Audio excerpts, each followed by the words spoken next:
1000 पेड़ काट दिए। अब उन्होंने कहा कि इसका जो रीप्लांटेशन है बवाना में हमने कर दिया, 3000 लगा दिए, 5000 लगा दिए। सर ने अपने आप में एक पेड़ को प्योरीफायर बनाया था, वो हमने नहीं लगाया। हमने अपने घरों में कीमती प्योरीफायर लगाने शुरू कर दिए। हमने गर्मी पैदा कर दी है वातावरण में।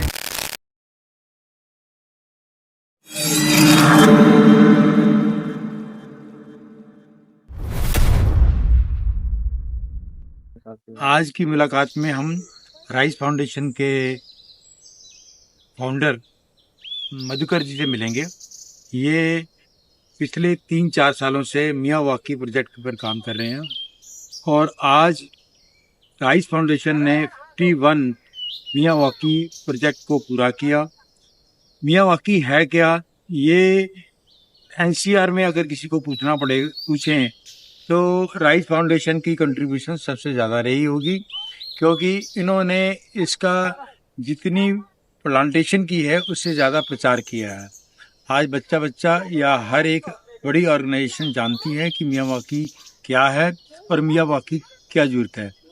आज की इस इंट्रोडक्शन में राइस फाउंडेशन के फाउंडर मधुकर जी से हम और बातें समझेंगे कि ये कैसे पर्यावरण को हम बचा रहे हैं और मियावाकी का ये प्रोजेक्ट कैसे चल रहा है। मधुकर जी, आपकी इस मुलाकात में हम आपसे समझना चाहेंगे कि मियावाकी है क्या और पर्यावरण के लिए क्यों जरूरी है, और जो दिल्ली में आज पोल्यूशन इतना बुरा हालत है, क्या मियावाकी इसमें सहायक होगा? आप इस पर ज़रा बताइए। पहले तो मैं आपको धन्यवाद कहता हूँ। आपने आज के पॉडकास्ट के लिए मेरे से डिस्कशन करने के लिए समय निकाला, और ये एक बहुत ही इम्पोर्टेंट टॉपिक है। पिछले 4 साल से राइस फाउंडेशन जो है वो मियावाकी फॉरेस्टेशन पे काम कर रही है, और जैसा कि अभी आपने बताया कि हमने 51 प्रोजेक्ट अभी रिसेंटली पूरे किए। ये एक हमारी भी अचीवमेंट है, हम भी मानते हैं। और जिस तरह से 2019 में तकरीबन एंड ऑफ द ईयर हमने ये प्रोजेक्ट शुरू किया था एक प्रूफ ऑफ कॉन्सेप्ट की तरह, तो आप अगर अपने पीछे देखेंगे कांगनेडी गांव में जब हम यहाँ पर हैं, तो यही हमारी पहली साइट थी जो हमने सबसे पहले लॉन्च करी थी और एक प्रूफ ऑफ कॉन्सेप्ट की तरह करा था, क्योंकि हमें भी विश्वास नहीं था कि जो इसके क्लेम्स हैं, जिस तरह से बोला जाता है कि ये 10 गुना तेज़ी से बढ़ेगा, इसमें जो प्लांट्स लगेंगे, और 30 गुना डेंस होगा। तो हमने थियोरेटिकली तो इसको देखा था, थियोरेटिकली पढ़ा था, लेकिन क्या ये वाकई में काम करता है, इसके लिए हमने पहला प्रोजेक्ट यहाँ पे किया था। अब ये बात आती है कि ऐसे प्रोजेक्ट करने की हमें ज़रूरत क्यों पड़ी। तो 2019 दिसंबर में मैं कॉरपोरेट में था। मैंने वो जब जॉब छोड़ी तो मुझे सोशल वर्क करने का काफ़ी इंटरेस्ट था पहले से, और इन्वायरमेंट के अंदर हम लोग कन्वेंशनल तरीके से प्लांट्स लगा रहे थे। तो मुझे एक ऐसी सिचुएशन लगी, क्योंकि 2019 आज 4 साल तो हो ही गए हमें दिल्ली में पोल्यूशन की बात करते हुए। जब भी सर्दियां आती हैं तो हम पोल्यूशन के लिए जागृत हो जाते हैं। जनरली 3 महीने जो हैं हमारे पोल्यूशन की बात में निकलेंगे, फिर अगले 9 महीने हम सो जाएंगे। ऐसा करके लोगों का व्यवहार है। तो मुझे लगा कि ये एक सिटी की, किसी भी अर्बन सिटी की एक जेन्युइन प्रॉब्लम है, और बिकॉज ऑफ डिफॉरेस्टेशन या बहुत ज़्यादा जो हम विकास की जो बात कर रहे हैं, इसके चलते ये सिचुएशन बन रही है। इसमें कई सारे फैक्टर्स हैं। दिल्ली में काफ़ी टाइम तक ये बोला जाता रहा कि पराली का धुआं है, पराली का धुआं है, लेकिन अगर हम इसके AQI को, जो कि मॉनिटरिंग पैरामीटर है, उसको अगर हम पूरे साल अगर मॉनिटर करें तो हम देखते हैं कि WHO की जो एक लिमिट है 50 की AQI की, वो दिल्ली में पूरे साल नहीं रहता है। तो अगर हम ये कहें खाली कि ये पराली की वजह से होता है तो ये सही नहीं होगा, क्योंकि पराली मान लो जलाते भी हैं तो एक टाइम है, उस समय शायद बढ़ जाता है, शायद या बढ़ ही जाता है, लेकिन वाकई में पराली की वजह से ही पूरा बढ़ता, वैसा नहीं है। तो इसके असेसमेंट में हमें निकला कि there are many factor, but उन फैक्टर्स को हम काबू नहीं कर सकते as a NGO, as a individual.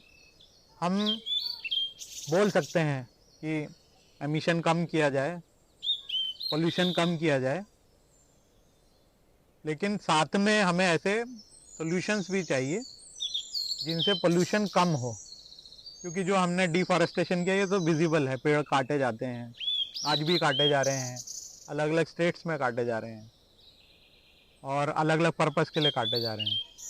तो उस गति से लग नहीं रहे हैं, या उस गति से लगे भी, मान लो आपने कहीं 1000 पेड़ काटे जो 10 साल 20 साल पुराने हैं, अब उसके एवज में आप 3 गुना लगाओ, 8 गुना लगाओ, 10 गुना लगाओ, तो पहले तो आप कहीं और लगा रहे हो। मान लो आपने द्वारका में प्रोजेक्ट करा, जैसे द्वारका का हाईवे बना, नेशनल हाईवे NHAI ने बनाया, तो यहाँ पर मान लो 1000 पेड़ काट दिए द्वारका से। अब उन्होंने कहा कि इसका जो रीप्लांटेशन है बवाना में हमने कर दिया, 3000 लगा दिए, 5000 लगा दिए, तो प्रॉब्लम तो यहाँ क्रिएट हुई। पेड़ कटने की प्रॉब्लम कहाँ पर है? जहाँ पेड़ कटे वहाँ प्रॉब्लम है। लगाए आपने बवाना में, तो द्वारका वाले को क्या फायदा हुआ? वो जो ब्रिज बना वो भी पब्लिक यूज के लिए है, जो पेड़ कटे वो द्वारका वालों के कटे, और जो लगे वो बवाना में लगे, तो ये कोई लॉजिक ही नहीं है।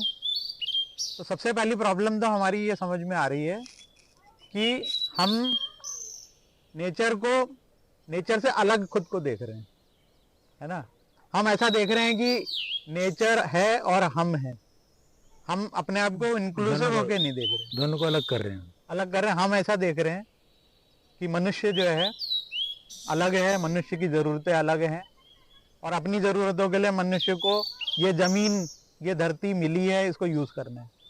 जबकि हम ऐसा नहीं देख रहे कि इतनी स्पीशीज़ हैं, हर तरह की स्पीशीज़ है, छोटा बड़ा माइन्यूट, है ना, बैक्टीरियाज जो धरती के अंदर रह रहे हैं, पेड़ों पे रह रहे हैं, जानवर हैं, उसमें मनुष्य का कितना पॉपुलेशन है पूरी धरती पे, है ना। It is not the highest. धरती में ऐसा बोलते हैं कि आप अगर एक स्पून सॉइल लेते हैं तो उसमें भी इतने बैक्टीरिया हैं जितने मनुष्य नहीं है धरती पे। वैसे मैं ये भी देखता हूँ कि नेचर ने जो हमें दिया है हम उसका ऑल्टरनेट आर्टिफिशियल तरीके से ले रहे हैं। अब एयर पोल्यूट हो गई है तो हमने एयर प्योरीफायर ले लिया, जबकि नेचर ने अपने आप में एक पेड़ को प्योरीफायर बनाया था, वो हमने नहीं लगाया। हमने अपने घरों में कीमती प्योरीफायर लगाने शुरू कर दिए।